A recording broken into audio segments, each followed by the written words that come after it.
Bom, torcedor vascaíno, vambora para mais um vídeo, mais um Acorda Vascão, aqui no nosso canal do Gigante Vasco. O primeiro vídeo dessa sexta-feira. E olha, meu amigo torcedor vascaíno, eu acho que poucas vezes eu comecei um vídeo já falando sobre um assunto.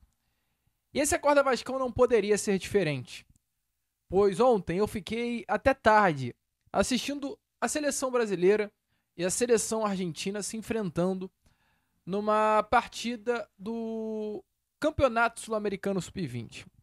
Do lado do Brasil, Leandrinho e Ryan como titular, ou como titulares, melhor dizendo. A seleção brasileira vinha perdendo a partida pelo placar de 1-0 até os 35 minutos da segunda etapa. E do nada, um jogador chamado Ryan decidiu o jogo para a seleção brasileira. O empate praticamente dá o título ao Brasil. O Brasil só depende dele para vencer o próximo jogo e levar o título do Sul-Americano Sub-20. E por que eu estou começando esse Acorda Vascão falando sobre isso? Porque iremos abordar muito nesse Acorda Vascão exatamente o tema Ryan. Olha, meu amigo torcedor, é duro ficar falando sobre isso, mas o Ryan é também mais um tema que tem que ser criticado por parte da torcida com relação a essa atual diretoria. É inacreditável que o Vasco tenha deixado o Ryan ir para a seleção brasileira com um contrato apenas até o final do ano, com a possibilidade de assinar um pré-contrato com qualquer clube daqui a 3 meses. É inacreditável. E eu não consigo acreditar que isso é apenas ruindade. Porque esse é o básico. Eu sei, você sabe, todos nós sabíamos que a chance do Ryan ir para um sul-americano e se destacar era enorme. E aí eu te pergunto, qual clube hoje vai pagar milhões e milhões e milhões de reais por um jogador que daqui a 3 meses pode ser contratado de graça? Tem lógica? É claro que não, Vascaíno. E a gente vai falar sobre isso. Porque ontem teve jornalista europeu cravando que o Ryan estaria chegando ao Barcelona de graça. É duro, Vascaíno. É duro, mas a gente vai falar sobre isso, vamos trazer também muitas outras novidades, falar sobre o mercado, reforços, essa postura ruim do Vasco da Gama no mercado, porque acaba trazendo dificuldades até para o nosso Cruz Maltino contratar. Enfim, teremos aí um Acorda Vascão agitado, movimentado, cheio de novidades e informações para todos vocês. Entretanto, antes de começar aqui o vídeo, antes de deixar todos vocês aí muito bem informados sobre o nosso Cruz Maltino, como sempre faço aqui no canal, eu quero dar as boas-vindas a todos vocês que estão chegando aqui pela primeira vez. Para quem ainda não me conhece, vascaíno, muito prazer, eu sou o Lucas, você está no canal do Gigante Vasco, esse daqui, para você que não sabe, é o canal do Torcedor Vascaíno. Nós estamos aqui todos os dias, 3 vezes por dia, com a Acorda Vascão às 7 horas da manhã, o Fala Gigante pela parte da tarde e o Boa Noite Gigante pela parte da noite. Eu tô muito feliz que agora o nosso canal, depois de um tempinho, tá voltando aí, ó, a você voltando a ser notificado, você voltando a assistir o nosso vídeo depois de um período que a gente acabou ficando sem postar. Obrigado pelo apoio, pela ajuda e siga curtindo o vídeo e se inscreva. Faltam pouquíssimas pessoas pra gente chegar à marca dos 150 mil inscritos e eu conto aí com você. Fechou? Vambora então falar logo de Vasco, né? Perdão aí por essa introdução um pouquinho mais longa do que o normal, porque eu tinha que iniciar o vídeo falando sobre essa situação do Ryan. Já já eu vou voltar nesse tema. Mas antes eu vou entrar em um assunto relacionado ao mercado que mais uma vez mostra muito sobre a postura dessa atual diretoria do Vasco da Gama e o que essa postura hoje da diretoria vem fazendo no mercado da bola. E para exemplificar tudo isso que eu falei na introdução, para exemplificar o que eu vou falar agora com vocês, eu quero trazer um vídeo, tá? Um vídeo muito legal que eu vi ontem nas redes sociais de um torcedor vascaíno que falou exatamente tudo, tá? Não o conheço, não sei o nome dele, se você sabe, deixa aí nos comentários, que eu gostaria de saber quem é, mas ele foi sucinto em um vídeo curto e representou exatamente hoje o que vem acontecendo no nosso Vasco da Gama. Eu não sou jornalista, mas o que eu venho trazer aqui é uma informação. O principal motivo de o Vasco não conseguir fechar a contratação de jogadores nessa janela de transferências é o que o seu próprio presidente tem feito. O Pedrinho frequentemente vai até as coletivas e diz que o Vasco vive um imbróglio judicial com a 777, que o Vasco já poderia estar inviabilizado financeiramente, que o centro de treinamentos é extremamente obsoleto. Acontece que todo jogador, antes de fechar contrato com o clube, vai consultar o noticiário para saber qual é a situação. E, não por acaso, diante da situação vendida pelo presidente como terrível, os jogadores esperam até o último segundo antes de fechar com o Vasco, na esperança de que surja uma proposta de um clube que esteja minimamente organizado. Para o Vasco seria muito mais interessante se, ao invés de dizer o tempo inteiro que o Vasco não tem dinheiro para fazer grandes contratações, o presidente dissesse que, mesmo não tendo um dos maiores orçamentos, o Vasco vai montar um time para ser campeão da Copa Sul-Americana. Afinal, alguém se lembra que o Vasco vai disputar a Copa Sul-Americana? Porque nas coletivas do Pedrinho, às vezes a gente acaba se esquecendo disso. A impressão que dá é que o Pedrinho tem medo de criar esse tipo de expectativa e depois, caso o clube vá mal na competição, essa responsabilidade venha a recair sobre ele. Mas, ora, esse não seria o papel do presidente? Alguém que realmente ama o clube não iria se expor para blindar o clube, ao invés de expor o clube para se blindar? Essa estratégia não é só ruim diante do mercado, também é péssima diante da torcida, que não vai comprar a sua ideia de que agora a reestruturação é de verdade, porque o que você tem feito na prática é exatamente o mesmo que foi feito pelo Campelo e pelo Jorge Salgado, tentar economizar ao máximo no futebol para conseguir pagar as dívidas. Mas, na prática, vocês nunca colocam na planilha o rebaixamento, a eliminação precoce na Copa do Brasil, a queda no sócio-torcedor, que faz com que o Vasco deixe de ganhar o triplo daquilo que economiza e que nunca consiga pagar as suas dívidas realmente. Fique no eterno ciclo do fracasso. O torcedor cansou de ouvir história triste. Se a sua solução é para daqui a 50 anos, então sai e dá o lugar para outro. Saudações vascaínos. Meu amigo torcedor vascaíno, então, como vocês viram aí, né? Ele falou tudo. Ele falou tudo que esse grande amigo vascaíno quis dizer.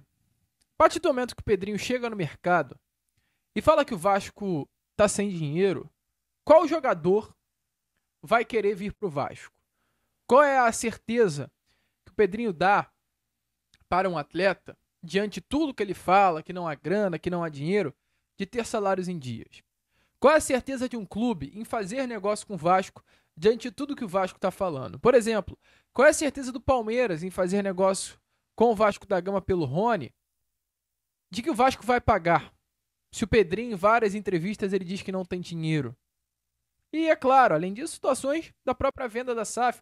Qual a certeza que um comprador terá na compra da SAF Cruz Maltina a partir do momento que o Pedrinho diversas vezes abre a boca para dizer que há uma insegurança jurídica no Vasco? É complicado. As palavras hoje do Vasco da Gama muito mais afastam as possibilidades de chegadas de uma compra de um investidor, de uma chegada de um atleta, do que aproximam. É um discurso que pode ser até interessante, né? Esse discurso de virar para o mercado e falar que o Vasco da Gama não tem dinheiro para tentar abaixar o valor de alguns nomes e conseguir contratar peças baratas. Porque isso pode ser até um discurso inteligente, né? Para o Vasco da Gama o mercado não fique tão inflacionado. Porque o Vasco sentando para negociar, a primeira coisa que ele vai falar é: eu não tenho muito dinheiro, eu só posso dar isso. E negociar a partir desse valor. Isso é legal, mas isso também afasta muitos nomes que poderiam estar chegando. E exatamente esse discurso, de acordo com informações, afastou alguns jogadores. E não apenas o discurso em si, mas a situação do Vasco de uma forma geral. A fama que o Vasco hoje tem no mercado. Não apenas pelo Pedrinho, tá? Mas principalmente por conta da era 777 Partners no nosso Cruz Maltino. E eu trago aqui dois nomes a vocês que fizeram essa toda a fama do Vasco da Gama com que esses atletas não viessem para o nosso Cruz Maltino, que foi o nome do Coelho e foi o nome do Rony. Informações aí dadas ontem pelo nosso grande amigo, parceiro e colega Jorge Nicola, é que esses dois atletas, de fato, chegaram a receber investidas do Vasco da Gama. Entretanto, meu amigo torcedor vascaíno, a fama do nosso Cruz Maltino, o fato do Vasco da Gama não conseguir pagar por outros jogadores no mercado, acabou fazendo com que o Vasco não conseguisse fechar a contratação. Por exemplo, com relação ao Atlético Paranaense, o clube do Paraná ainda está irritado com a venda do Hugo Moura, uma venda que aconteceu lá no início do ano passado, no valor de 10 milhões de reais, e que o Vasco ainda não pagou. O Atlético decidiu depois dali que não faria mais negócio com o Vasco da Gama, porque o calote foi dado e até hoje o pagamento não foi feito. Com relação ao Rony, informações, meu amigo torcedor vascaíno, é que o Rony tem vários representantes, várias pessoas que cuidam de sua carreira. E um dos representantes do Rony, nas primeiras conversas, definitivamente estava muito irredutível a possibilidade de fazer negócio com o Vasco. A informação é o seguinte, ó, que um dos representantes, perdão, não do Rony, mas da Leila Pereira, do Palmeiras, entrou em contato com o Vasco da Gama e disse assim, ó, não queremos fazer negócio com vocês. A venda do Rony é parcelada e a gente não confia que vocês vão cumprir com o combinado. Olha aí, pessoas que trabalham no Palmeiras virando para o Vasco da Gama em telefone dizendo, a gente não confia em vocês. O Atlético Paranaense fechando as portas para um negócio com o Vasco da Gama. Por conta da compra do Hugo Moura lá no ano passado, que o pagamento não foi feito até hoje, 10 milhões de reais, 9 milhões de reais. Essa é a situação hoje do Vasco no mercado. Essa é a cara hoje do Vasco no mercado. O Vasco não tem moral com ninguém, meu amigo torcedor vascaíno. Com ninguém. E agora tá perdendo mais moral. O Fabinho, que a gente trouxe a vocês, que é um nome que o Vasco da Gama tem interesse, para quem acompanha o nosso canal e sempre automaticamente fica muito bem informado das notícias do nosso Cruz Maltino através do que a gente traz, sabe muito bem da informação que a gente trouxe sobre o Fabinho. Um ponto é que o Vasco tem interesse e foi colocado na mesa do Atlético do América Mineiro uma proposta de $1 milhão pela compra do jogador. Só que qual é a situação? O valor não foi visto de uma forma legal pelo América. O América rejeitou inicialmente essa venda. Não pelo valor em si, mas pela forma como foi colocado esse valor na mesa. Porque o Vasco da Gama, ele propôs ao América Mineiro pagar $1 milhão, algo em torno de 6 milhões de reais, parcelada em 5 vezes. Pagar em 5 vezes o valor de 6 milhões de reais. Tá de brincadeira, cara. Me desculpe. Mas tem total liberdade de fazer o negócio que quiser. Agora você parcelar uma compra de 6 milhões de reais em 5 vezes, gente. 1.200.000 a cada parcela. O que você faz com 1.200.000 hoje no futebol? Absolutamente nada. E o Vasco está com dificuldade para pagar esse valor. Então o Vasco está sem moral nenhuma no mercado. E não é só com o América Mineiro, depois dessa oferta ridícula feita. Não é só com o Atlético Paranaense por não pagar o Hugo Moura. Não é só com o Palmeiras pela falta de moral. O próprio Atlético Mineiro, ontem, o jornalista Fábio Azevedo trouxe uma informação até muito chocante e interessante que a gente não parou para pensar. O Vasco da Gama, ele tem 3 dívidas com o Atlético Mineiro. Uma delas, ou aliás, 2 delas com o mesmo jogador e uma delas com um atleta diferente. As duas dessas três, melhor dizendo, é relacionada ao Paulo Henrique. No caso, o Vasco não pagou o valor que deveria ter pago ao Atlético pelo empréstimo que fez do Paulo Henrique no início do ano passado. E o Vasco também, aliás, em 2023, no início de 2023, e o Vasco não pagou ao Atlético no final do ano passado pela compra do Paulo Henrique. Então são 2 dívidas, pelo empréstimo, que o Vasco tinha que pagar por ter o Paulo Henrique emprestado, e pela compra. E além do Paulo Henrique, o Jair. O Vasco ainda não pagou a compra do Jair. Esses valores, eles ultrapassam a casa dos 12 milhões de reais. Todos esses valores, é importante falar, né? Eles não são... Perdão, a câmera deu uma mexida aí. Todos esses valores, eles não fazem parte da Era Pedrinho. Eles não foram feitos na Era Pedrinho. Mas é a responsabilidade do Pedrinho. Não pegou essa bomba? Não tem o que fazer. Então, assim, eu só tô querendo mostrar para vocês qual é a situação hoje do Vasco no mercado. Qual é a cara hoje do Vasco no mercado. O Vasco não tem moral alguma para negociar. E, infelizmente, o Vasco não tem moral com o clube e o Vasco no mercado, com relação à sua imagem, perde a moral com atletas também. Porque o Rony ontem desembarcou em terras mineiras e foi questionado sobre o negócio com o Vasco. E olha o desrespeito do Rony ao ser questionado sobre a possibilidade de um acerto com o nosso Cruz Maltino. Amigo torcedor vascaíno, eu tô aqui no meio da minha coleção de camisa para dar um aviso rapidinho a vocês. Tem muita, tá? Depois eu mostro para vocês em um vídeo com mais calma. Mas o negócio é o seguinte, eu venho aqui rapidinho para pedir a vocês um like no canal. A gente tá precisando muito da sua ajuda. O YouTube tá travando o nosso conteúdo, não tá divulgando mais para nenhum vascaíno e só você que pode me ajudar. Então é o seguinte, rapidinho, cara, é rápido, é fácil. larga o dedo aí no like e se inscreva no canal. Eu tenho certeza que você aí, você mesmo, tá? Tá chegando aqui pela primeira vez, gostou do conteúdo, tá até agora aqui e ainda não é inscrito. Então se inscreva. E você também que tá aqui todo dia assistindo ao nosso vídeo, mas também não é inscrito, se inscreva. Isso é muito importante. Fechou? Agora fique aí com o vídeo e confira tudo que tá acontecendo nessa novela louca entre Vasco da Gama e o Rony Rusco. Valeu, ó! Será que tem muita camisa aqui? Vambora! Boa noite. Tudo bem? Boa noite. Seja bem-vindo a Belo Horizonte. Prazer. Só um passinho pra frente, só pra chegar mais perto. Prazer falar com você, Rony. Queria que você falasse dessa vinda pro Atlético, deixar o Palmeiras vir pro Atlético e no caminho teve um Vasco que preocupou o torcedor do Galo. Queria que você falasse sobre isso, por favor. Bom, vir pro Atlético é uma página de que deixar o Palmeiras a gente deixa pra trás, né? Mas com todo o carinho, com todo o respeito, com toda a história que eu construí no Palmeiras. E me sinto um cara feliz agora de representar uma torcida que também é gigantesca no cenário brasileiro, que é a torcida do Atlético, né? A torcida maravilhosa. Então eu espero, né, retribuir dentro de campo com toda a garra, com toda a determinação. E sobre o negócio do Vasco, eu acredito que tem gente que por trás pode dizer melhor. E eu acredito que o que aconteceu, né, foi muita conversa, muito mimimi, mas agora o meu foco total é aqui no Atlético. Meu amigo, é assim, completamente surreal.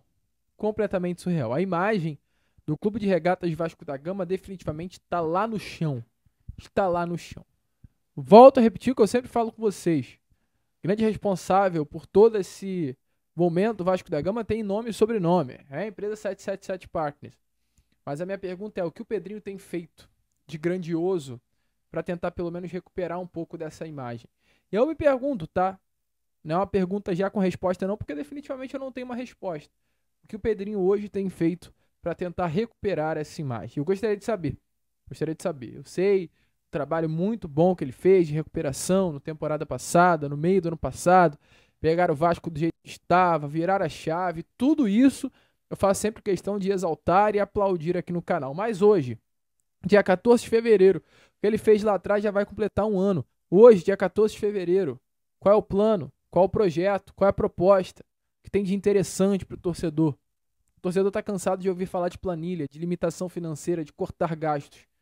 Eu vi um negócio que é realmente a grande realidade. Eu não estou falando que ele vai fazer o mesmo, mas infelizmente é o mesmo discurso que o Vascaíno ouviu lá do Campelo em 2019, é o mesmo discurso que o Vascaíno ouviu do Jorge Salgado em 2021. Olha, esse Campelo em 18. É o mesmo discurso, gente, sem tirar nem pôr. E é um discurso que o Vascaíno está já cansado de ouvir. Porque quando o Pedrinho pode mostrar um pouquinho a mais, ele dá uma rateada. E por que eu estou dizendo isso? Porque, gente, para mim, o que está acontecendo com o Ryan é uma grande loucura, uma grande irresponsabilidade. Porque o Pedrinho, ele está baseando a renovação contratual do Ryan na palavra, no boca a boca, na confiança. E, meu amigo, a gente sabe que no meio do futebol não se dá para confiar em ninguém. O Ryan é um atleta que tem um contrato com o Vasco até o final dessa temporada agora, até o final de 2025. O Vasco, ele renova o contrato do Ryan, por incrível que pareça, há pouco tempo. Ele tem um contrato renovado no final de 2022, foi o período, né? Então, assim, não tem nem 2 anos. Aliás, completou final de 22, final de 23, final de 24. Tem 2 anos aí, praticamente, de uma renovação contratual. Vasco que subiu, né, a multa rescisória do Ryan lá para casa dos 450 milhões de reais, sempre foi visto como um grande destaque, uma grande promessa da base. E é um contrato que foi assinado de uma forma curta, mas ok. O Vasco esperava talvez vender o Ryan antes do que 2025. Não foi vendido. Só que o Vasco, antes do Sul-Americano, já tinha por interesse a venda do Ryan. Ryan é um atleta que vem despertando o interesse de muitos clubes do futebol brasileiro. É jovem, gente. O Ryan tem 18 anos de idade. E o Ryan hoje é o camisa 7 da Seleção Brasileira Sub-20. Titular. Com apenas 18 anos, ele é titular da Seleção Brasileira Sub-20, o que mostra a qualidade do jogador. E o Vasco, ele teve a brilhante ideia de mandar um ativo que interessa ao mercado do futebol europeu, que é titular da Seleção Brasileira, para o Sul-Americano, onde normalmente peças que têm qualidade vão aparecer e vão se valorizar ainda mais, sem ter renovado antes o contrato dele. O Vasco correu um risco grande e ainda, na minha opinião, corre esse risco. Porque o Ryan, já como a gente vem falando aqui com vocês há algum tempo, está se destacando. O Ryan está jogando bola. Ontem, o Brasil enfrentou a seleção da Argentina. O Brasil estreia nesse mesmo Sul-Americano Sub-20 tomando um vareio para a Argentina pelo placar de 6-0. Meio estranho o regulamento, né, da competição do Sul-Americano, é 2 fases. Uma fase com grupos, alguns clubes se classificam e formam um quadrangular final. Quem tem mais ponto ganha o título e leva o Sul-Americano. Hoje a seleção brasileira, diante do resultado de ontem, empate no placar de 1-1 com a seleção da Argentina, está na liderança do torneio com o mesmo número de pontos da Argentina, mas com mais saldo. Ou seja, o Brasil depende apenas de si. É vencer com um resultado maior do que da Argentina, com relação a número de gols, para conseguir levar o Caneco. Entretanto, isso não estava acontecendo, porque ontem até os 35 minutos do jogo, o Brasil estava perdendo para a Argentina. E o Ryan decidiu, com uma perna que não é a boa dele, e um facão muito legal, de camisa 9, posição de origem dele. Ryan está se destacando, está chamando a atenção e tem um contrato com o Vasco até o final do ano. Ryan é um jogador que pode assinar um pré-contrato daqui a 3 meses. E eu te pergunto, o Vasco renovou? Não. Por quê? Porque eu não sei. Tá tudo alinhado, tá tudo acordado, mas a renovação não aconteceu. Informação é que o Pedrinho ele tem ótima relação com o pai do Ryan, que é um ex-jogador do Vasco, chamado Valquimar, e ele se prende exatamente a essa relação para que a venda não aconteça, porque o Ryan ele tem um carinho muito grande pelo Vasco da Gama, e o Ryan ele quer ser vendido, dando ao clube uma recompensação financeira, uma compensação, financeira. Ryan não tem por objetivo sair do Vasco sem que o Vasco ganhe um valor financeiro com a sua venda. E por isso, né, o contrato ainda não foi renovado, porque o Vasco confiou no Ryan, mesmo indo para esse Sul-Americano sem renovação. Mas olha, me desculpe, tá? É uma renovação que já era para ter sido feita. É uma confiança que não se pode ter ainda mais em jogador de futebol profissional. Creio que o Ryan deu a sua palavra, pode ser que o Ryan seja diferente nesse sentido, mas me preocupa. Até porque o jornalista Crenk Nur, que é muito renomado, trouxe ontem uma informação que o Barcelona está pronto para iniciar negociações com o Ryan. Negociações de graça, gente. Então, assim, tenso, complexo, uma situação muito arriscada. O Vasco não precisava correr e passou por isso. Então, assim, é definitivamente preocupante. Mas que bom que não deu ruim. Que bom aí que o Ryan tá brilhando por lá, vai voltar ao Vasco, vai assinar essa renovação contratual, vai ficar aí no nosso Cruz Maltino e nós não precisaremos temer por uma saída do nosso cria. Mas volto a repetir, o Vasco correu um grande risco. É o que eu falo sobre a gestão de Pedrinho. Pode ser, e eu tenho convicção que muitas coisas não foram feitas por conta de um erro dele. Mas também dá muito mole. E essa situação do Ryan, mais do que nunca, é uma prova como os moles estão sendo dados por parte dessa atual diretoria. O que custava ter renovado com o Ryan hoje? É uma pergunta que a gente faz. Entretanto, a gente nesse momento fica por aqui. Esse foi aí o nosso Acorda Vascão, apenas o primeiro vídeo, tá? Dessa sexta-feira, enfim, sextou. Conto muito aí com você, cara. Conto muito com o seu like, o seu joinha, o seu gostei, que é de sua importância aí pro crescimento do nosso canal. Tô muito feliz que o nosso canal tá voltando, né, a chegar a cada vez mais pessoas. Isso é muito prazeroso. O YouTube é o meu trabalho, eu tô aqui porque eu amo fazer isso também. Então, é claro, mais do que nunca eu conto com vocês. Fechou? Vamos que vamos, vascaíno. Se inscrevam, compartilhem, ajudem aí o nosso crescimento. E como nós sempre falamos aqui no nosso canal, saudações vascaínas.